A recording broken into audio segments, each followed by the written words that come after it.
Hey guys, today I'll show you a horror film called Jigsaw.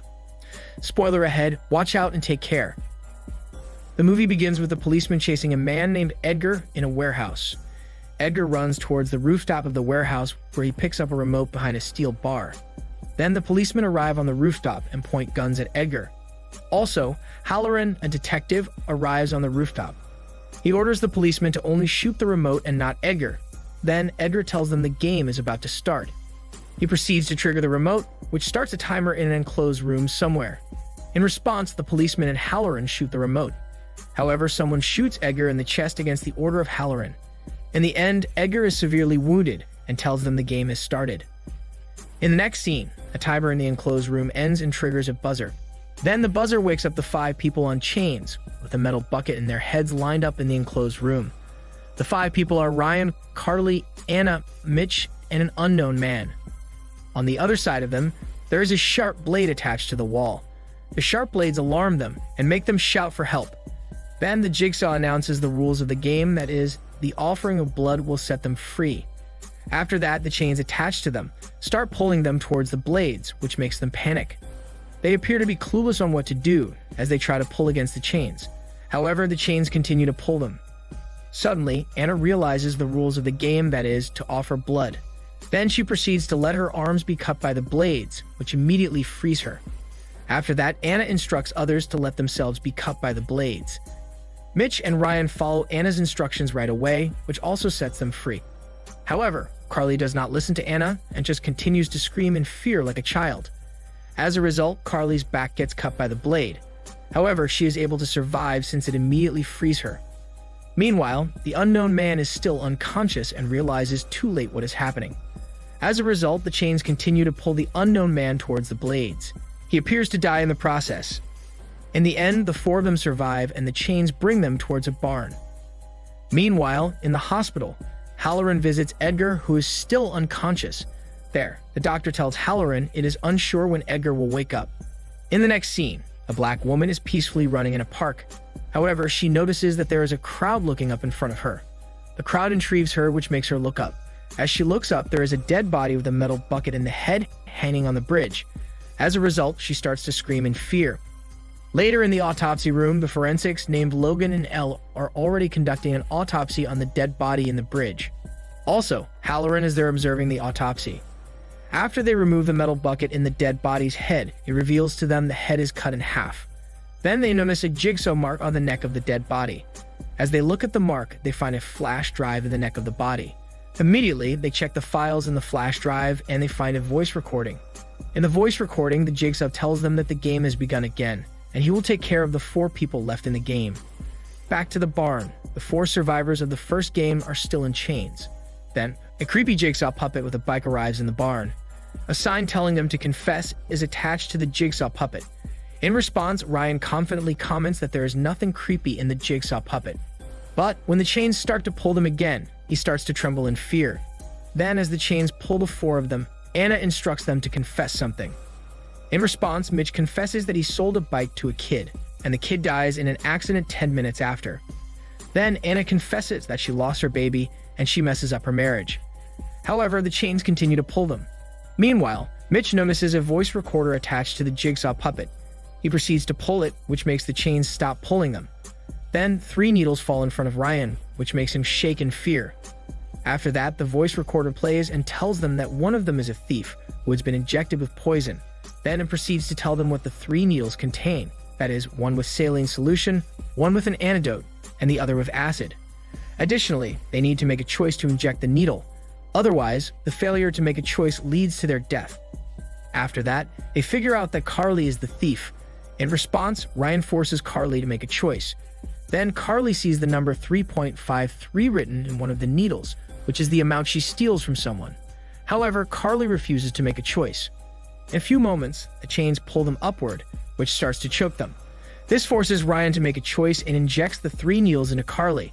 As a result, the chains free them. Meanwhile, Carly, who is injected with acid, dies in a painful and bloody death. After that, the 3 of them use the number in the needles to open the door. The door leads them to another room with a no exit sign written on the other door. Meanwhile, outside a hospital, Halloran and Logan find a body of a woman with acid burns. Later, in the autopsy room, Logan and Elle, together with Halloran, are having an autopsy of the body, and they find a jigsaw mark on the body's tongue. Later, Halloran goes out of the autopsy room. He proceeds to express his suspicion of Logan to his fellow detective named Keith. Back to the room, the strings trap Ryan's foot, which makes him unable to move, while Anna and Mitch go inside a small dome inside the room. Inside, they find a remote and get it. As they get the remote, the door of the doom suddenly locks up. Then they open up the television using the remote, where the footage of Jigsaw plays. The Jigsaw instructs Ryan to free himself from the strings by pulling the lever, or else Anna and Mitch will be buried alive inside the dome. After that, grains start to fill the dome. At this moment, Ryan needs to make the choice to save them. However, he hesitates to pull the lever, in fear that the strings will cut his foot. In the following moments, sharp things start to fall inside the dome, which makes Anna and Mitch scream for help. This forces Ryan to pull the lever. As a result, the strings cut his foot, which makes him scream in agony. In return, Anna and Mitch are set free from the dome. Meanwhile, Elle brings Logan to her warehouse, which contains torture machines. Elle tells Logan that she is a jigsaw enthusiast, which is why she creates the torture machines. She proceeds to explain to Logan that the design of the torture machine is identical to Jigsaw's design. At the same time, Keith is outside the warehouse and takes footage of them talking. Later, Ryan, Anna, and Mitch are in a barn room. Mitch sees a voice recorder with his name written on it. Then he proceeds to get the recorder. As he gets the recorder, a rope pulls him upward towards a blade machine. The voice record tells him that he did not tell the whole story about his sin. Apparently, Mitch sold the bike to a kid even knowing that the brake is faulty, which leads to the kid's death. As a punishment, he needs to trigger the brake and the handlebar at the end of the blade machine. Then the blade machine starts spinning as the rope brings Mitch towards the handlebar. Meanwhile, Anna tries to help by putting metal to stop it. Then the metal is able to stop the machine and Mitch feels relief. However, the metal breaks and the blade machine starts spinning again. As a result, the blade machine grinds the body of Mitch. Meanwhile, in a hospital, Edgar is gone. Halloran angrily reprimands the policeman who guards Edgar at the hospital. Then Halloran receives a call from Keith, his fellow detective. Keith is in a cemetery and tells Halloran that they are about to check the body of John Kramer, the original Jigsaw, who is considered to be dead years ago. However, as the casket opens in front of Keith, the body of John Kramer is not there. Instead, they find the dead body of Edgar. Then Keith tells Halloran the body of John Kramer is not there. Immediately, Halloran tells Keith to get a warrant for Elle. In the next scene, Halloran and Keith raid the warehouse of Elle containing the torture machines. As they inspect the warehouse, they find a body that appears to be ripped apart by a machine. After that, Keith tells Halloran he will get Logan. Later that day, Keith goes to Logan's house to arrest him. However, Logan convinces Keith that Halloran frames him up. He successfully convinces Keith by telling him that Halloran is the one who shoots Edgar in the chest. This makes Keith redirect his attention towards Halloran as the suspect. After that, Elle meets Logan in his own house. She proceeds to tell Logan that she already knows where the Jigsaw game is taking place. She adds that they will go there to save lives. Then together they drive towards there. Back to the Jigsaw game, Ryan and Anna wake up in chains.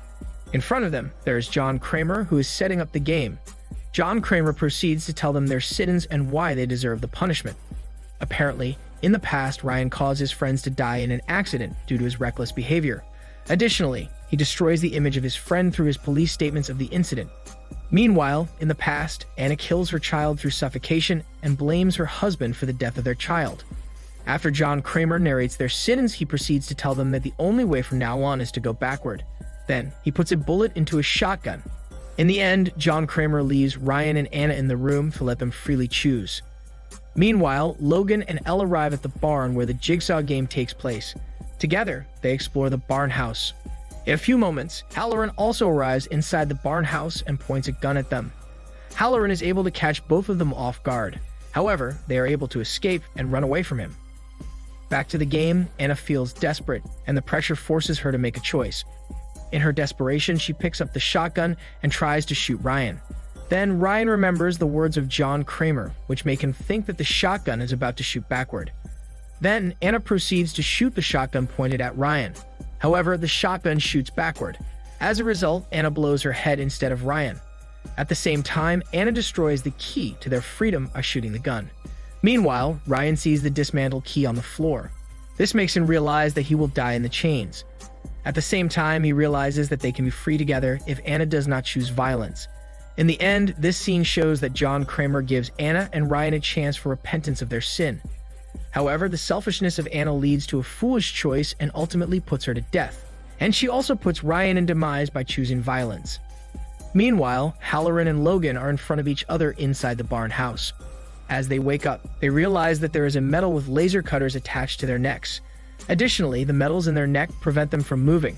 In a few moments, there is a voice that announces that they have already found the game, and they are the last two players. The voice proceeds to provide the instruction to the game. That is, they need to confess their sins or else the laser will cut their heads. Also, they need to press the button to choose who is the first one to play. After that, Halloran presses Logan's button. As a result, Logan is the first to play the game and the laser cutter around him activates. In fear of the laser, Logan immediately confesses his sins. Apparently, Logan messes up the X-ray results of John Kramer. This makes John Kramer unable to figure out early that he has cancer. However, after Logan's confession, the laser continues to cut his neck. Then, Logan falls to the ground. After that, it is Halloran's turn to play the game, and the laser around his neck activates. He confesses that he lets murderers and rapists walk away in his work as a detective. However, the laser continues to move. Then he announces that innocent people die because of him. As a result, the laser stops, and he is able to survive. Suddenly, Logan rises up and removes the metal attached to his neck. Then, Logan reveals to Halloran that he is Jigsaw, and the original Jigsaw game already happened 10 years ago at the exact barn house they are in. After that, he proceeds to show an old corpse of a woman and a man to Halloran. Apparently, Logan is the unknown man in the original game together with Anna, Carly, Mitch, and Ryan. During that time, John Kramer saves Logan, realizing that he only commits an honest mistake. Then, 10 years after, Logan recreates the original Jigsaw game by using the criminals freed by Halloran as the players. However, the difference is Logan only takes 3 players, because the last 2 players are him and Halloran. Then, Logan reveals to Halloran the reason he is among the last players. Apparently, as Logan reveals, Halloran sets free Edgar, who murders his wife. After that, the scene moves towards Logan's narration of his perfect plan to make it appear that John Kramer is behind the game he created. Then Logan proceeds to narrate his memories together with John Kramer. In the past, John Kramer told Logan that anger and vengeance could not be the basis of our actions. John Kramer adds that he learns it from Logan. However, Logan tells him that justice would not be possible without anger and vengeance. In response, he tells Logan justice is still possible by speaking for the dead. This scene enlightens us about the idea behind the Jigsaw game, that is, providing justice by speaking for the dead. The Jigsaw speaks for the dead by bringing the people who have committed sins to others to the Jigsaw. Finally, the movie ends in the barn house where Logan announces the sins of Halloran. Meanwhile, Halloran, with the laser around his neck, looks at Logan and seems to be begging. However, Logan continues to trigger the laser and cuts the head of Halloran in pieces. In the end, Logan states that he speaks for the dead as he exits the barn house in a cool way. This is Daniel's CC Movie Channel. Stay safe and enjoy your fun for today.